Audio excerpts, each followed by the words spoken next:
Hi guys, it's Beach Salt and Sand, and I'm here today to let you know that relaxed hair can grow. I just wanted to give you guys a few tips that really helped me when I got started on my hair journey. And the first one would most definitely have to be when and how you relax. I was a creature of habit, and I relax my hair, unfortunately, every 4 weeks. The second I saw the slightest curl pattern, it was time for a relaxer. So I used to relax from root to tip every 4 weeks, and a super relaxer at that.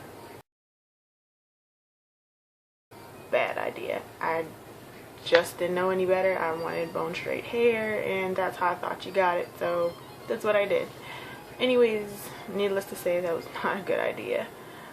So what I would recommend is that if you're going to relax your hair, make sure that it is no sooner than 8 weeks. A lot of people also say that you should at least wait 12 weeks. Some hair types, you can stretch it a little longer, especially if you have a softer curl pattern. You can stretch it a little bit longer.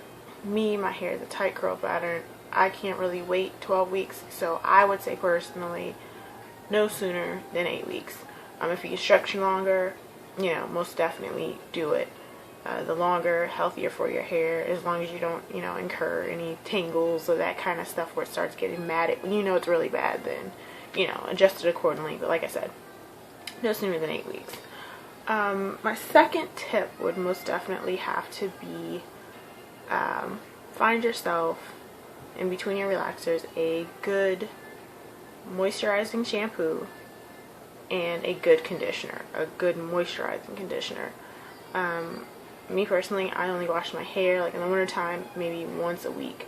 Summertime, if it gets dirty or if it feels dry, I'll do it maybe about 2 times a week. I don't do any deep conditioning throughout the week, like nothing special. No, sleep with it in my hair overnight, or get in the shower, wash my hair, put conditioner in, and sit under the dryer for 15 minutes. That just hasn't worked well for my hair personally. It doesn't like it, so I hop in the shower, I will wash my hair, and I will put my conditioner on it, let it sit for maybe 3 to 4 minutes, and rinse it out in cool water. That's worked best for my hair. My third tip, moisturizing and sealing your ends. You want to make sure that your ends of your hair are moisturized, that they're the oldest part of your hair, and the most fragile part of your hair. Don't forget about your roots either, because sometimes they might need, extra moisture too. But definitely focus on retaining the length of your hair. So what I do is I take my moisturizer, I completely run it through my hair, make sure that it's good and saturated for me, and I do this nightly. I put my moisturizer on, and then I will seal it with coconut oil. I mainly focus on the ends of my hair, not really throughout my hair. And then the rest that's left on my hands, I'll run it through the rest of the length of my hair. My hair doesn't really like oil a lot like that, so I tend to stay away from a lot of product, a lot of, buildup, so I don't use as much. But for me, it goes a long ways. The next tip would be to stay away from heat. To the best of your ability, stay away from blow dryer, from the flat irons. I just washed my hair, got out of the shower. My hair is air dried. What I do is I wash my hair, squeeze the rest of the water out before I get out of the shower. Then I'll take a t-shirt, a cotton t-shirt, put it over my hair while my hair is in a ponytail, and let it dry for 15 minutes. What that does is it keeps your edges, somewhat flat without you having to use additional product, because I don't like product buildup in my hair. So it allows you to keep your, stretch your curl pattern out if you have it, if you're post, several weeks. It'll allow you to stretch your curl pattern out so that you can get a straighter style without having to fall back on, oh, well, I need to use a flat iron. No, not for me. If I want curls or something like that, I do heatless hairstyles. My go-to style is most definitely top knots. I used to like buns, can't really do buns. I mean, my hair will do a bun, but I like the look of a top knot, so that's what I do. There was one summer where That's all I wore my hair in, was a top knot, and I gained about 4 to 5 inches of hair just during the summer, so it really does help. And that brings me into my next thing, and that's protective styling. You need to make sure that you have a style for your hair that allows it, you know, to breathe or to give your hair a break. You don't want it down on your shoulders, especially if your hair is shoulder length. You don't want the ends of your hair rubbing on your shoulders all day long, especially if you got on cotton shirts or something like that, because it'll snag the end of your hair, it'll pull, it'll dry your hair out, and it's pointless in trying to get it to grow. So you need to have protective styling. I haven't really used them a lot in a long time, but I do like to use wigs.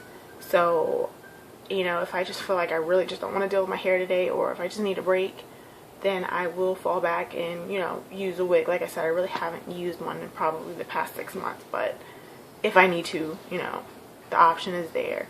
Don't really like braids because I think it pulls too much, but anyways, personal preference. Bunning, wigs, both good protective styling.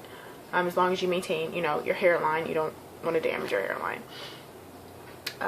My next key advice would probably be to make sure that sulfate-free shampoo. I'll do like a deep cleanse in my hair, which means it's stripping everything out of my hair, maybe once a month, or if I feel like my hair just really has a lot of product on it, but it doesn't usually happen. You need a shampoo that will strip your hair to get, you know, build up. There's even build up in your water, hard water, calcium deposits on your hair. You want to get rid of that. So find yourself a good deep, you know, a deep weekly cleansing, not weekly, deep, sorry, I'm thinking about the Pantene weekly cleanse. Anyways, good shampoo that will, you know, purify your hair so that you can restore the moisture back into it. But what I meant to say was a sulfate-free shampoo. You want to get a shampoo that's sulfate-free during, you know, your weekly washes, so that it's not pulling too much of the moisture out of your hair, and stripping it as much as a normal shampoo would do. So yeah, I think the one that I use is Organics, and it's the coconut protein, milk protein or whatever. I love that shampoo. It's awesome. Anyways, I think actually that was probably about it. Let me know how that works for you guys. If you want any more advice, please let me know. Like I said, this is not my first hair journey. This is actually my second. I did reach waist length at one point in time, but because my ends were straggly from that initial grow out point where I just had bone straight relaxed hair, and then my new healthy hair coming in, which you could tell was much thicker than, you know, the previously relaxed hairs. Like my ends were thin and damaged. My hair was long, but the bottom of it was see-through, and I'm like, this is ridiculous. I'm not going to sit here and grow my hair out to have it look nasty, and I didn't even want to wear it out. So what I did this December, I ended up cutting my hair to about shoulder length, growing from here to about here.